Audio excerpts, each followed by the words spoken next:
Doctor, madam, तुमच्या शरीरात पाणी कमी झालंय. महिला: हो, खूप दिवसांपासून मी पाणीपुरी नाही खाल्ली.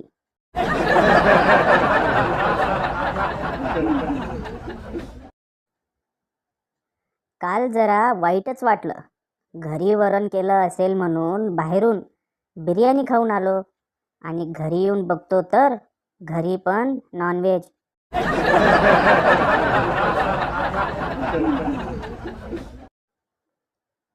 सासू सासऱ्यांपासून वेगळी राहणारी सून आपल्या माहेरी येऊन भावाला आणि वहिनीला सांगते, आईबाबांची काळजी घ्या.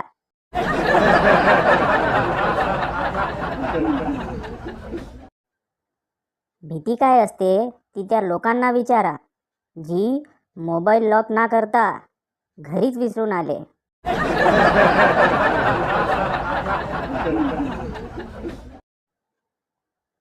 लहान असताना दिवाळी आली की वडिलांकडे हट्ट करायचो की मला टिकल्याची बंदूक आणा म्हणून. तेव्हा वडील म्हणायचे, घेऊ रे बाळा, तू अजून जरा मोठा हो.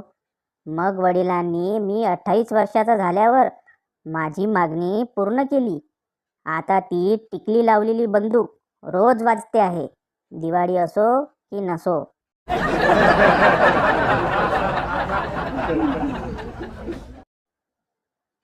जन्या, तुला बायकोने घरातून बाहेर का काढलं? म्हण्या: मित्रा, तुझ्या सांगण्यावरून. तिला चेन गिफ्ट दिली होती म्हणून काढलं. जन्या: चांदीची होती का? म्हण्या: नाही, सायकलची दिली होती.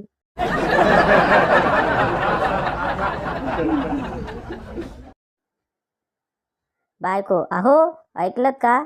तुमचा मित्र लग्न करतोय म्हणे. ज्या मुलीशी तो लग्न करणार आहे ती चांगली नाही. तुमच्या मित्राचं जीवन बर्बाद होईल. चला, आपण जाऊन त्याला समजावू. नवरा: काही नकोय जायला, मला कोण आलं होतं समजावायला.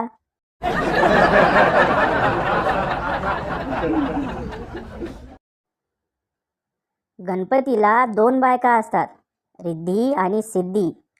सामान्य माणसाला एकच बायको असते, ती पण जिद्दी.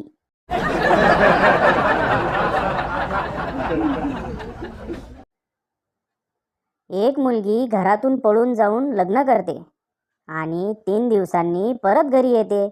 वडील रागाने: आता काय हवंय? मुलगी: बारीक पिनचा चार्जर.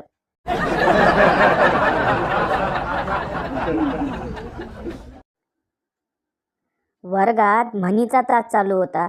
गुरुजी: मुलांनो, ही म्हण पूर्ण करा. घरोघरी म्हण्या, व्हॉट्सॲपवर पोरी.